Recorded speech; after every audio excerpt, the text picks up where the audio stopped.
बघा मित्रांनो, आम्ही आणलेला आहे मँगो आणि मँगो पेलो आता 2 शिशा आणि ड्रिंचिंग पण करत आहे आता ॲपलला, कारण की आपल्या ॲपलला आता आपण पाणी लावलेलं आहे इथून, म्हणजे ड्रिंचिंगनुसार.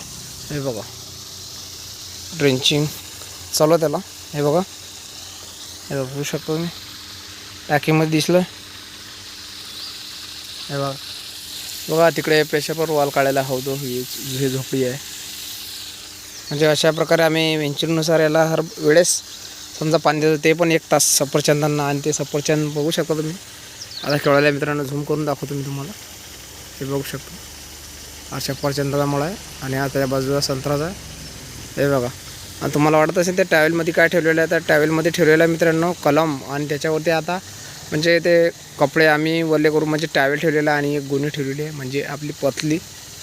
त्याच्यावर म्हणजे थंड हवा चालू शकते, कारण की खाली आणि इकडून तिकडून झाडांची सावली आहे, मग ते पण त्याला हे लागते. पाहू शकता आपण. हे बघा.